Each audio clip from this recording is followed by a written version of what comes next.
ચાલો આજે આપણે ધોરણ 10 વાસ્તવિક સંખ્યાઓ વિશે અભ્યાસ કરશું. પણ સૌથી પહેલા આપણે વાસ્તવિક સંખ્યાઓના પાયાની બાબતમાં કેટલી સંખ્યાઓનો સમાવેશ થાય તો આપણે સૌ જાણીએ છીએ પ્રમાણે સૌથી પહેલા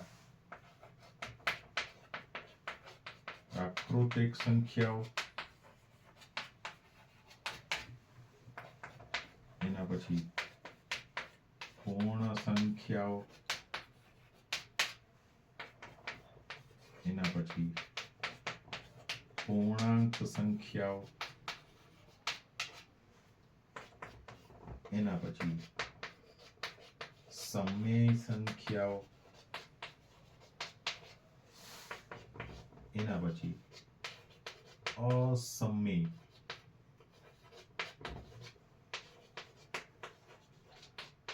સંખ્યાઓ.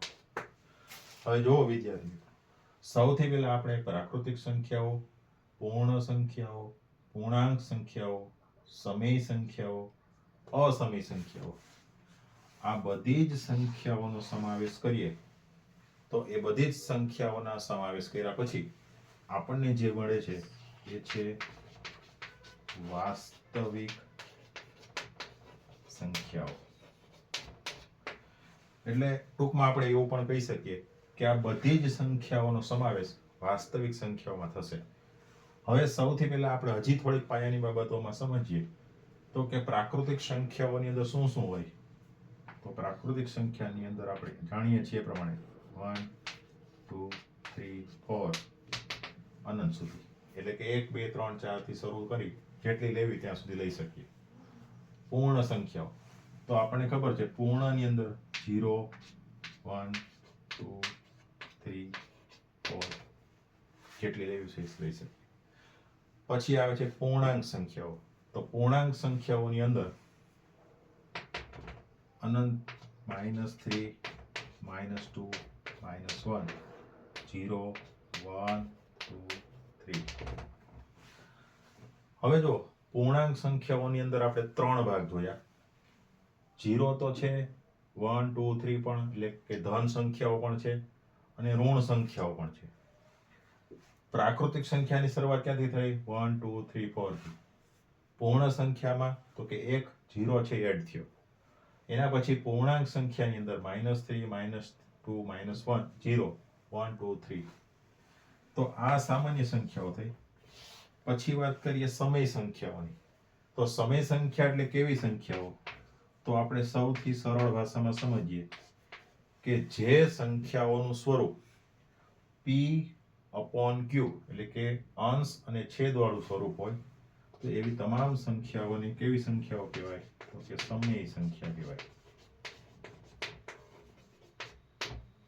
જેની અંદર 1/2, 1/3, 2/5 આવી તમામ પ્રકારની સંખ્યાઓનો સમાવેશ થાય કે જેનું સ્વરૂપ કેવું હોય? અંશ અને છેદવાળું એટલે કે p/q સ્વરૂપ હોય. અને સૌથી છેલ્લે અસમય સંખ્યાઓ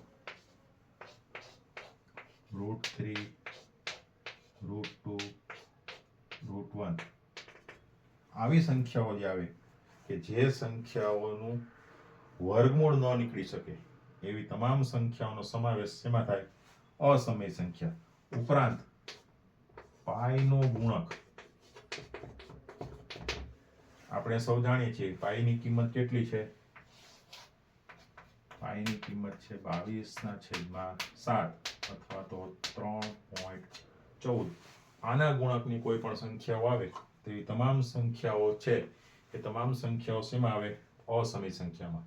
એટલે કે ધોરણ 10 ની અંદર જે પ્રથમ પ્રકરણ જે છે વાસ્તવિક સંખ્યાઓ, આ વાસ્તવિક સંખ્યાઓ સમજતા પહેલા પાયાની બાબતમાં તમારે પ્રાકૃતિક સંખ્યાઓ, પૂર્ણ સંખ્યા, પૂર્ણાંક સંખ્યા, સમય સંખ્યા અને અસમય સંખ્યા આ પાયાની બાબતોની અંદર પહેલા તમારે થોડુંક વધારે ડીપથી સમજવું પડે. એ ઉપરાંત વિભાજ્ય અને અવિભાજ્ય આ બે સંખ્યાઓને પણ તમારે સમજવી પડે. તો આપણે જોયું એ પ્રમાણે કે વાસ્તવિક સંખ્યાઓ સમજતા પહેલા પાયાની બાબતની અંદર પ્રાકૃતિક સંખ્યા એટલે કે 1 2 3 4 સંખ્યાનો સમાવેશ થાય, પૂર્ણ સંખ્યાઓ તો 0 1 2 3 4 સંખ્યાનો સમાવેશ થાય, પૂર્ણાંક સંખ્યા ઋણ, ધન અને તટસ્થ ત્રણેય સંખ્યાઓનો સમાવેશ થાય.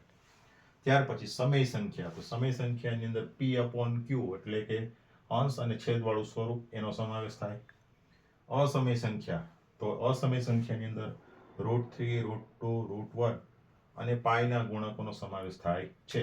ઉપરાંત વિભાજ્ય સંખ્યાઓ અને અવિભાજ્ય સંખ્યાઓ એના વિશે પણ તમારે થોડીક માહિતી મેળવવી પડે. તો વિભાજ્ય અને અવિભાજ્ય એ હવે પછી આપણે શીખશું.